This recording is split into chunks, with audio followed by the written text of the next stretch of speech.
Have you ever made a completely normal mistake and immediately sentenced yourself to life in emotional prison? Like you send a text with a typo, looking forward to eating you instead of meeting you. That's one of my personal favorites. Or remembering something awkward you did in 2014, like when the person at the airport says, "Have a great trip," and you reply, "You too." And suddenly your inner voice goes, "Unbelievable. Honestly, why are you like this?" We've been over this before. I'm not angry, just disappointed, which somehow always hurts more. I know whenever my dad whipped that one out, it was like, could you just beat me instead and get this over with? And what's wild is this voice doesn't even sound like the villain. It just sounds like a manager who's trying to help.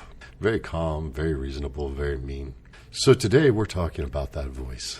Not to get rid of it, not to silence it, but to understand why it's working over time. And what happens when it finally gets that big promotion it's been looking for. So let's do a quick experiment. Think of something important that you've been meaning to do. A conversation, a project, a decision, a post you need to make, a pivot. What's holding you back from taking action? Now listen to see if that voice shows up before you even begin. Not the voice that says try or why you need to do that, but the voice that says, "That's stupid. Who do you think you are? You're not good enough. You're behind, and you always do this." Here's the part that messes with people. That voice doesn't feel like you're being undermined or attacked. It feels accurate. It feels like the adult in the room. So the real question isn't, how do I silence this voice? The real question is, what is that voice protecting you from? How dare you be in my head? I'm just saying what we're all thinking. Because the judge didn't show up to ruin your life. The judge showed up to prevent something worse. And if you've ever felt that full body tightening when you make a mistake, your jaw clenches, your throat closes, your diaphragm locks up, you're not hearing a thought, you're reliving a memory. Now, the core thesis of this whole series that we're talking about is the shadow. Last week we did the introduction on the shadow and what the shadow is. And to recap last week's episode, your personality was built from protection, not truth. Your psyche asked one unconscious question before you even had any other thoughts. Who do I need to be to stay connected? And anything that threatened belonging got pushed underground. In Jungian terms, that's the shadow. Everything that you learn to hide, repress, deny, or disown in order to stay safe, including unacceptable traits like anger or being needy, wounded emotions like shame or grief, or even disowned strengths like leadership, confidence, creativity, and visibility. And that creates a distinction between the ego, which is who you learn to be to stay connected, versus the shadow, which is who you learn not to be. And the shadow isn't bad, it's just unfinished business. It's unfinished belonging. And you don't experience your shadow directly, you experience it through triggers, projections, repeating conflicts, and patterns that feel out of character. And integration isn't about elimination, it's about reunion and harmony. And insight alone doesn't create integration because the shadow lives below language. It lives in the body and in your nervous system, and it comes from a pre-verbal emotional memory. So this series is here to meet it where it lives and give it a new experience of safety. Can I interject something really quick? Please. I just want to point out, because, we're audio only, that you did do quotes when you said undesirable, or I think it was undesirable or unacceptable emotions like anger. Mm-hmm. So just to point out really quick that there were air quotes around that. I'm not saying that those emotions are actually unacceptable. Just they get perceived that way. And we'll cover that in depth a little bit more later. Yeah, 100%. Everybody tells you, just be yourself. And then life gives you feedback that says, not like that.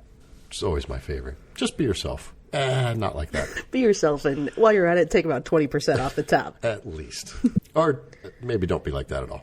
So your psyche did something brilliant. It created an internal authority, a watcher, a rule maker, a moral enforcer. Because if the world can shame you, you'll shame yourself first in order to stay safe. That's the first shadow. The judge as inner law. Because shame isn't I did something wrong. Shame is I am wrong. The judge becomes the manager of belonging. It polices your tone, your desires, your body, your ambitions, your expressions, not because it hates you, but because it's trying to keep you included. And if you don't recognize and work in harmony or integrate your shadow, you're going to create from it. Even if you have a positive mindset, even if you repeat affirmations, even if you visualize, your nervous system is constantly broadcasting a signal through your posture, through the tone of your voice, through your breathing, through decisions or facial expressions. And when that signal is fragmented or in disharmony, part of you is trying to move forward and part of you is bracing for punishment. And because of that, life will respond with mixed results. And your unconscious patterns outweigh your conscious effort. Your unconscious is 100,000 times stronger than your conscious mind. That for every $1 that you consciously budget, your subconscious is budgeting $100,000. So to think that you can consciously overcome what's in your subconscious is pretty ridiculous. So because of that, if your conscious is thinking one thing, hey, I want to move forward, and your subconscious is, no, don't, stay safe, your psyche becomes disorganized, or you experience cognitive dissonance. Or my favorite is when I see inconsistent self-justification from people. That's one of my personal favorite to it. You may consciously want success, connection, or growth, but unconsciously the judge is saying, careful, don't get exposed, don't be vulnerable, stay small, stay in your lane, don't relax just yet. And as the judge gets integrated or gets promoted and your internal signal becomes coherent, something interesting happens. You don't force better outcomes, they just appear. Decisions clarify, opportunities feel obvious, momentum stops stalling. It's what happens when your psyche stops broadcasting threat. Reality becomes easier to work with when the signal is clean. Imagine you're suspended in water, that you're that beach ball and you're suspended in the water. Joy, clarity, fulfillment live near the surface, but guilt, shame, anger, and judgment act like energetic anchors pulling you down. So you don't need to add more affirmations to rides. You need to release the anchors because your natural state is already in a positive vibration. And when those anchors release, rising up is automatic. The anchor is why so many people feel stuck in business, fitness, or relationships. And being stuck isn't a failure. They're anchors revealing themselves. And the judge is the master shadow that organizes all the other shadows. I think it's safe to say, correct me if you don't agree, that the shadow at some point in life does serve a purpose. It does protect you. That's why it's there. So when there obviously has to be some point when you see it for what it is and you understand what it is and you want to make a change. Is that the point that it goes from something that keeps you safe to something that holds you back? I think it's probably holding you back quite a bit longer than you realize it has. Far long before you have the awareness of its existence, it's probably been limiting you. And that once you have that awareness of its existence, now you can say that insight or that awareness of its existence isn't going to release you from it. I think that's one of the principal issues that I have with talk therapy is that it's like, hey, we've analyzed the problem. We've identified the problem. It's all right. Now what? Good luck with that. Yeah, absolutely. That's something that to some extent I experienced myself is you can talk through it and talk through it and talk through it and have insight on insight. It wasn't until I got into this room that I realized I had been thinking myself in circles for years, and I got a lot of really good stuff out of therapy. Absolutely. But at some point, you have to stop thinking and just be willing to feel. And that is, I think therapy is wonderful for giving people tactics on how to deal with things and approach things, but it doesn't necessarily give them the capacity to deal with those things. Like for me, one of the things I learned in therapy was like, hey, that's not appropriate. Being in your mid-40s before you realize you can tell somebody that something they're doing is not appropriate and you'd appreciate it if they stopped it is embarrassing how big a revelation that was for me. But it doesn't give you the capacity to say that calmly. Very much so. In the moment. It doesn't develop that capacity. It doesn't develop that strength. And I think that's where breathwork and psychedelics comes in, is that it develops that capacity, but it doesn't always give you the tools of like, all right, I am calmer now when I deal with this, but I still don't know what to do. Yeah, I still don't know the action to take. I need to do something here. What is it that needs to be done? And hopefully with this podcast, it will help you, give you some of those tools that when you are in a calm and in a state of equanimity, that you can deal with it more effectively, that you are more skilled in the situation. I have one more question. I don't know if you're going to expand on it. Mm-hmm. I'm not familiar with the term self-justification. I don't know what that is. You were talking about inconsistent self-justification, and I don't know what that term means. Self-justification is, I've never done anything wrong. Never said that. It's not that you don't say that. It's, let's say, a big stretch of the imagination here. Let's say I was rude to somebody, and they reply with, "You're rude." And I'm like, yes, because you did this, this, and this, I was justified in my behavior. And many people, no matter how abhorrent their behavior is, just continue to justify. Yeah, I've experienced that in my own life. Mm-hmm. Awesome. Thank you. That makes a heck of a lot of sense. Thanks. And a lot of times when people do self-justification, the reason I say it's inconsistent is the behaviors that they justify away for themselves, they attack other people for. Ooh, there's that cognitive dissonance that you had mentioned. Yes. That's not a good look. Yeah. And cognitive dissonance, for if anybody's confused by that term, cognitive dissonance is the thought of, I want to be rich, rich people are evil. Mm. All right. Do you want to be evil or do you want to be rich? You might need to change one of those to get on the same page with yourself. I want to lose weight, but give me all the tacos. That we have that cognitive dissonance and that oscillation in our own thoughts, bouncing from one extreme to the next. So when your judge is running the show, it shows up as chronic self-criticism masked as high standards. Perfectionism that looks like excellence but feels like fear. I feel attacked right now because I spent 40 minutes editing 30 seconds of a video yesterday that nobody is going to care about but me. But by golly, it still looks like a do-it-yourself project, but I got it to where I wanted. Comparison as a scanning habit. Where do I rank? How do I compare to other people? Emotional tightness. You're fine, using air quotes here around fine again, but you're not open. Procrastination that isn't laziness, it's protection. If I don't start, I can't fail. I used to have a MMA fighter that I trained, and he was an unbelievable phenom, touched by the hand of God talent. And it took almost a hand of God to get him to train at any level.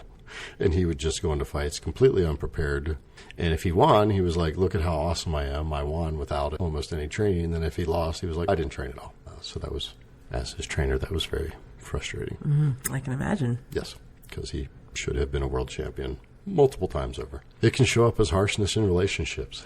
You can be nitpicky, corrective, intolerant, because the judge doesn't only judge you. It judges your partner, it judges your coworkers, clients, friends, family. If you have a judge who's working overtime, you think you're being more gentle with other people, and because you are. But they don't see it that way because they don't hear the constant drone going on in your head of how harsh it could be. So even though you're thinking you're being gentle, that certainly doesn't land that way. Because in your life, if love was conditional, everything becomes conditional, even joy. And the body gives it away every time. Your jaw becomes braced, your throat becomes tight, and your belly is held. Your psyche is saying something about being myself is dangerous. So now we ask the shadow the question, who was it that told you something was wrong with you? Not intellectually, but physically, bodily, viscerally, who told you something was wrong with you? Was it a parent who corrected you more than they connected with you? A teacher who embarrassed you publicly? A religious environment, where I'm using air quotes again, good meant acceptable? Or a social group where one mistake meant exile? Sometimes it doesn't even have to be anything dramatic. Trauma is dramatic, and it makes a great Facebook post. That when you have a story of trauma, it's a great story. But negligence is a terrible story, and almost nobody cares when you tell them your story of negligence that's befallen you. But it's just as harmful, and it's just as hurtful. But if you tell someone, I wanted my mom to stop folding the laundry and give me a hug when I was 4, and she wouldn't give me a hug, and that hurt a lot, you're like, okay, maybe get over that. And that negligence is also quite a bit more quiet. Absolutely. Yeah.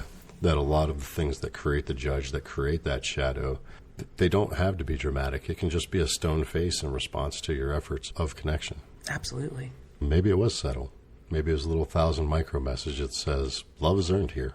So you created moral order, rules, control, self-monitoring. Judge is a survival strategy built for a specific environment. And it makes sense in that environment because your young nervous system would rather be safe than free. And if freedom costs belonging, the psyche will pick belonging every time. So the judge took the job. I'll punish us internally so we don't get punished externally. I'll shrink us so we don't get rejected. I'll criticize us so we improve fast enough to be loved. That is protection. It's just an outdated protection. I can certainly identify with that kind of idea of if I'm mean to myself, if I, quote unquote, hold myself accountable, but really I'm just being super mean to myself, then nobody else can hurt me. Mm-hmm. I think one of the biggest lies that hyperachievement will be, skipping ahead 10 episodes, hyperachievement will probably be the last shadow that we cover, and hyperachievement is a shadow. And many times the judge works in partnership with hyperachievement in order to drive those results. And then people say, well, if I wasn't harsh to myself, if I wasn't critical, if I wasn't super demanding, then I wouldn't do all these incredible things that I'm doing. And that's 100% not true. That when surfers are surfing, they're not out there beating themselves up to do that. When people are creating music, art, dance, when they're doing things of that nature, they don't have that hypercritical, demanding aspect in order to create. And my greatest business successes have come from a place where I was not beating myself up to get the result. I was just creating. Which brings us back to, what is this costing you? That judgment is not a cost-free transaction. That constant self-monitoring is burning up a ton of energy. So you become a self-policing system, not a person. Your pride triggers flaw scanning. Rest triggers guilt. Tension masquerades as discipline. Criticism masquerades as the truth. And you live in a low-grade contraction, always bracing. And the judge, almost all the shadows, often creates the very thing it fears. It fears that you're not going to be enough, so it speaks to you in a way that makes you smaller, tighter, and less courageous. And the cost that it has for you in your relationships is that people feel corrected, not seen. Feedback becomes sharp instead of clean. Love becomes conditional without intention. Intimacy drops and lowers because intimacy requires softness. And softness feels unsafe under judge. And one of the judge's deepest fears is, if I soften, I'll get hurt. Living with an open heart is not being naive. It's not being permissive. It's not being unprotected. An open heart simply means you're willing to feel everything. Joy, grief, anger, love, without closing down as a defense. And many people are scared of love because love was paired with guilt, criticism, or obligation. So the body learned connection equals cost. But heartbreak doesn't have to traumatize us. Avoiding heartbreak does. When pain is avoided, it stagnates. When pain is felt, it expands capacity. An open heart doesn't collapse you. It makes you resilient. One of the things that I thought about when I was preparing for this podcast, that we often talk about having your heart broken, and that maybe your heart needs to break so that it can break the shell that it's in so that it can expand. Like a snake shedding a skin or an insect coming out of a husk, that it's time for you to grow. And in order for you to expand, you're going to have to give up that husk that you built around this. Just like the Grinch. The judge also locks people into repeating loops. 3 patterns show up again and again. One is attraction. You are drawn to bosses, partners, or authority figures who reinforce the same wound of you're not quite enough. It can also make you manipulative, that you unconsciously provoke situations that confirm your beliefs. See, I always mess things up. I recently had 6 months ago, I had a repeating pattern that showed up in my life, and I had to sit down and journal with it for a day or two to figure out, am I attracting these people into my life, or am I creating this situation and these relationships in my life? Because I don't want to do this again. This was unpleasant. Let's not have this happen again for either people. And as it turned out, it was a little column A, little column B. But I figured it out so far. The other thing that it can do is proving that neutral events get interpreted as evidence. A comment becomes criticism. A delay becomes rejection. The judge needs proof, and it will find it. Whatever you focus on is what you see in the world. Healing begins when you stop avoiding this pain and instead go into it. Not to relive it, but to understand it. So integration is not about getting rid of the judge. A lot of times when people come in and they want to do shadow work, their number one focus is, I need to get rid of this shadow. And integration is not exiling the shadow and sending it away. Integration is giving that energy a new job. It's basically a promotion. The integrated form of the judge is wise discernment. that it gives you taste, insight, perception, and awareness. The judge uses shame to control behavior, and wise discernment uses the truth to create alignment. The judge says you're wrong, but wise discernment says that choice doesn't match who you are. The judge is punitive or punishing, and discernment is corrective without cruelty. The gifts that it gives you are moral clarity, honest self-reflection, ethical leadership, high standards without harm. And discernment doesn't tighten your body, it steadies it. That you can be firm, warm, like a wise parent with clean structure. Same energy, just with a new job. How am I going to talk about this? A lot of times many people were taught that anger is unsafe. So they convert their anger into sadness in order to stay acceptable. Anger is antisocial energy and sadness is pro-social energy. And I say that if you're female. It's the reverse that women, instead of becoming angry, become sad so that they can have influence on other people. And men, rather than being sad, will become angry so that they can be socially acceptable and have influence on people. I love those enforced societal norms. Yes. And both of those are valid. But when anger is swallowed, boundaries collapse. And a real boundary is not telling someone else what to do. That's control. A real boundary is deciding what will I do to protect my inner peace and my heart. That's why emotions matter in decision making. That you can't make clean decisions while you're avoiding fear. And when all the emotions are allowed, decisions become automatic. Or at least they become more aware that you can recognize, hey, there's a cost here.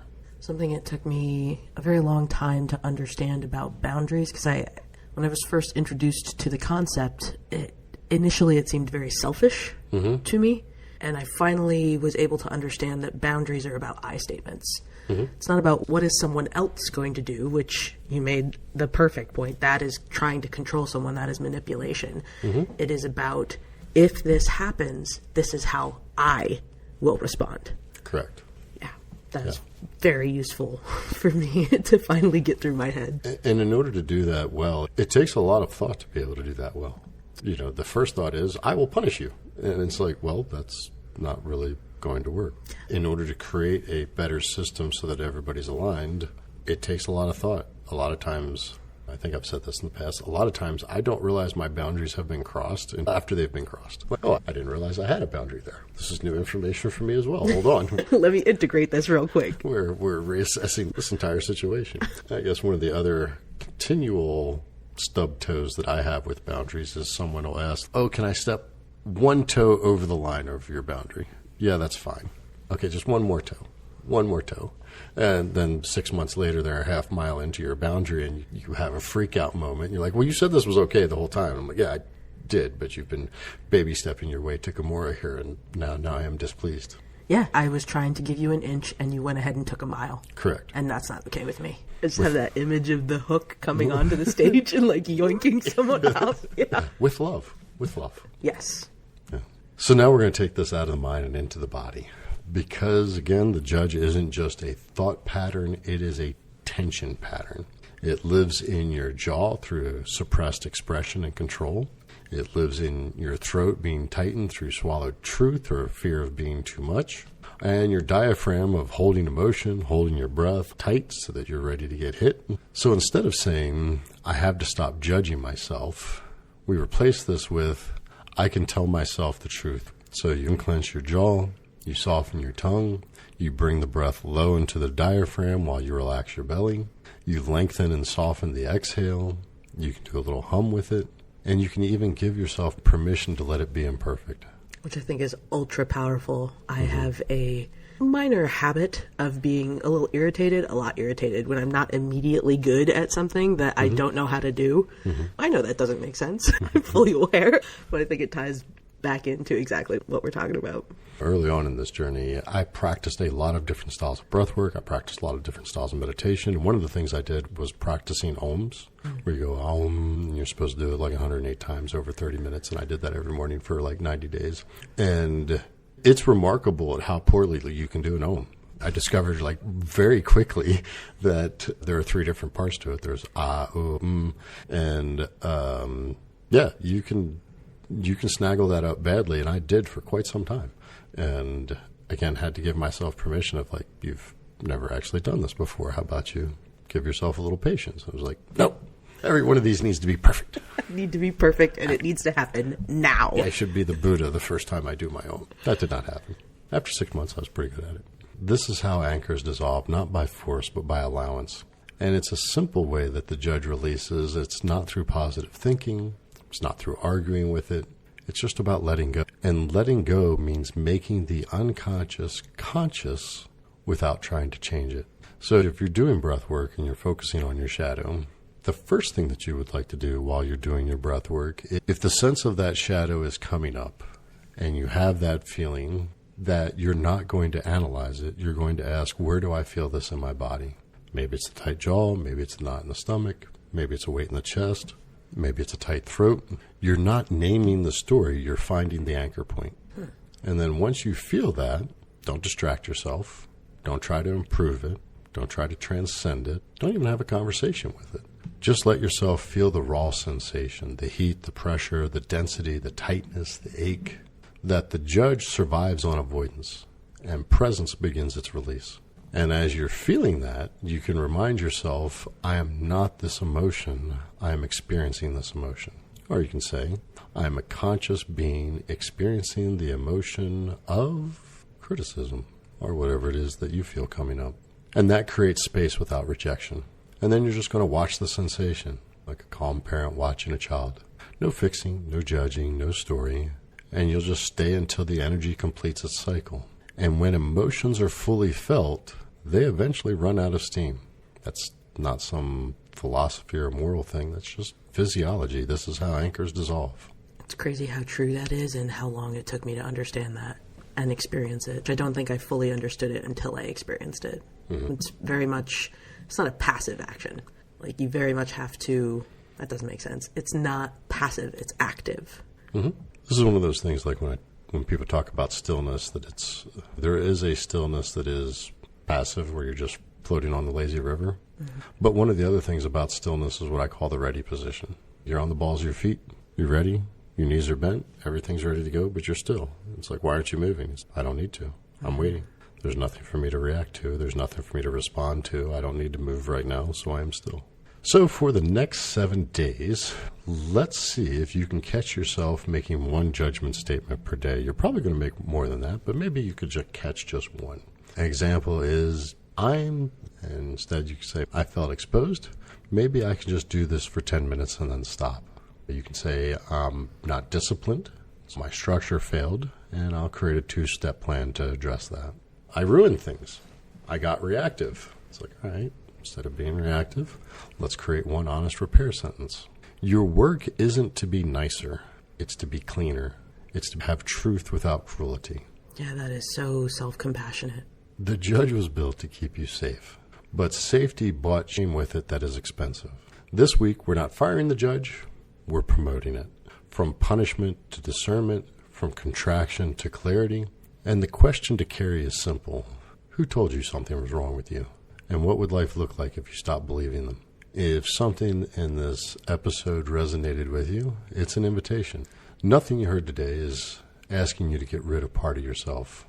Only to listen more closely, to breathe a little deeper, to let what once protected you soften into something wiser. Integration doesn't happen by thinking harder. It happens when the nervous system learns it's safe to be whole. So take a breath with that. Notice what's alive in you now, and carry the gift, not the defense, into your life. If this resonated, share it with someone who's ready to stop fighting themselves. And if you want to go deeper, you know where to find us.